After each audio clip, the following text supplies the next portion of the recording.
तर कालच्या मेळाव्यातून लाडकी बहीण योजना बंद होणार असल्याचं भाकीत सुद्धा राज ठाकरेंनी केलं।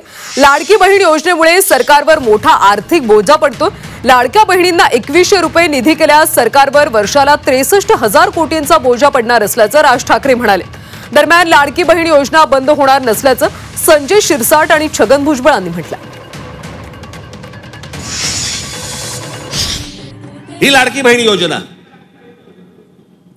या लाडक्या बहीण योजनेची आता काहीतरी 2100 कोटी काहीतरी करणार म्हणे। 2100 कोटी केलं तर साधारणपणे वर्षाला महाराष्ट्र सरकारवरती 63,000 कोटीचं कर्ज होईल।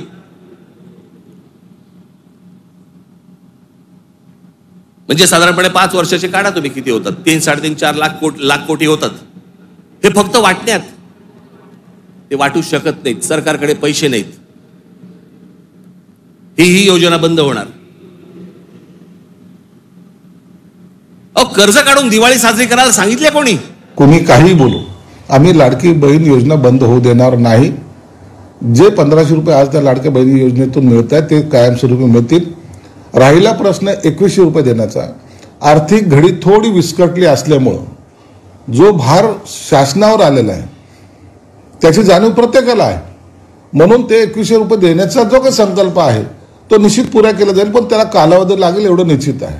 राज ठाकरे यांनी काल पाडवा मेळाव्यामध्ये लाडकी बहीण योजना ही बंद होणार असं वक्तव्य केलं। काय सांगा? मला वाटत नाही की लाडकी बहीण योजना जी आहे अजिबात बंद होणार नाही असं माझं मत आहे। राज ठाकरे साहेबांचं बोलणं अर्धसत्य आहे। योजना कुठेही बंद झालेली नाही।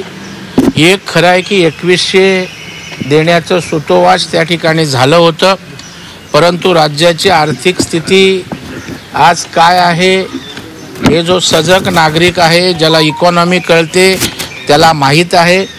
आणि त्यामुळे राज ठाकरे साहेबांनी एक सांगितलेलं खरं आहे की 2100 रुपये केले तर आणखी तिजोरीवर ताण येणार आहे की 1-2 वर्षांनी ज्या वेळेला आपली आर्थिक स्थिती राज्य सरकारची भक्कम होईल, तो आम्ही दिलेलं वचन असेल, आश्वासन आमचा 5 वर्षाचा कालावधी संपण्यापूर्वी निश्चित पाळण्याचा प्रयत्न त्या ठिकाणी होईल।